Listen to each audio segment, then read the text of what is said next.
Yes, friend! 101.1 Yes, FM. At kasama mo na ang Bibi Masarradyo, DJ B-Boy Bibo.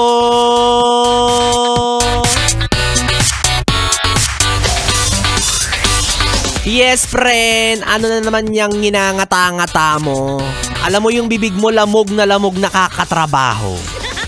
Hindi ka ba napapagod sumubo, ngumuya, lumunok? Charot lang. Alam mo, naiingit lang talaga ako kasi ikaw may pangkain pa. Samantalang ako, wala na, said na. Well, ganun talaga. It's pecha de peligro. Kaya tubig-tubig muna si B-Boy Bibo, no? Pero ikaw, kung meron kang habag, awas, ay yung kapwa na nagugutom, baka naman, bukas po ang aming himpilan. Yes, friend, napaalala lang alam ko naman na masarap kumain. Diba, sino ba naman ang tatanggi sa mga pagkain? Lalo na kung ating paborito. Pero syempre, dapat hinay-hinay pa rin. Ingatan mo pa rin ang pangangatawan mo, especially yung sarili mo, ha? Oo, ikaw na lang ang mag-ingat sa sarili mo kasi hindi sila marunong. Hindi sila magaling mag-alaga. Kaya ikaw na lang, yes, friend, ha? Kanya-kanya muna tayo, lalo na kapag single. Kaya ikaw, bawas-bawasan mo rin yung kakakain mo ng hindi masustansya, ha? Lalo na yung mga junk foods, yung mga chichirya, lalo ka na, kilala kita. Lahat ng tinututok sa bibig mo, sinusubo mo. Ano ba naman yan? Kaya nga paalala, di ba, kapag dirty, don't subo.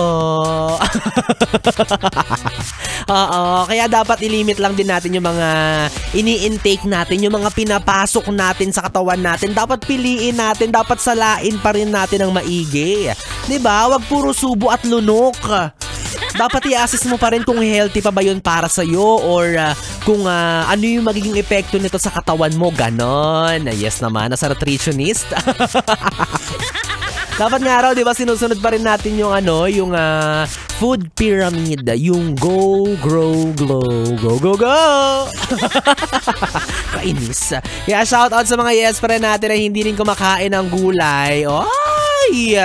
Yung mga nagsasabing takot na takot daw silang tumikim ng gulay kasi ayaw nilang sumubo ng kulay green. Ayan ha, kapag green ayaw ha, pero yung jowa mo kapag sinusubuan ka ng brown, sinusunggaban mo agad. Pag tinututukan yung bibig mo ng brown, sige nga. Yung chocolate kasi, di ba? Yung chocolate brown, tapos favorite mo pa kaya sinusubo mo agad.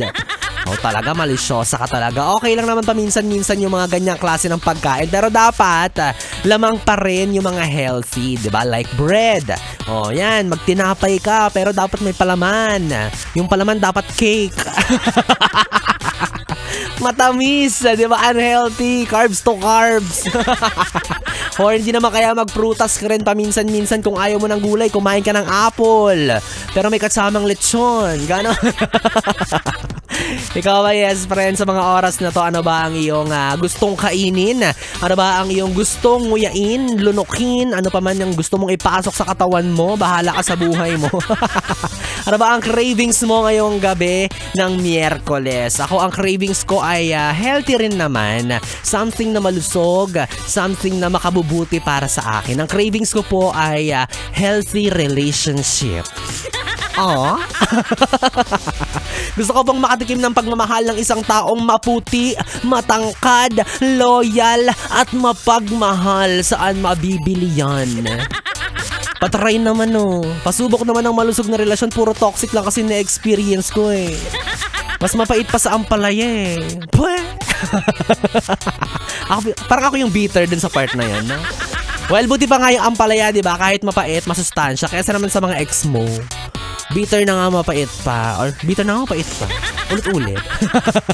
Bitter na nga mapanakit pa, diba? Bala ka sa buhay mo, yes, friend. Ituloy mo na yung pagkain mo sa mga oras nito. Sana mabusog ka at sana bigyan mo rin si B-Boy Bibo kasi gutom na po ako. Nangingig na po ako sa gutom. Pinagpapawisan na ako kahit anong lamig. Ganon na ako kagutom. Wala na rin mga yes, friend. Ako na nga ang iyong kapiling DJ B-Boy Bibo para sa ating BB Time. At ako'y pwede mong makatabi mula alas 9 hanggang alas 12 Kasi dito pa rin at dito ka lang sa istasyong No Problem, ang 101.1 Yes FM. Yes FM! When your legs don't work like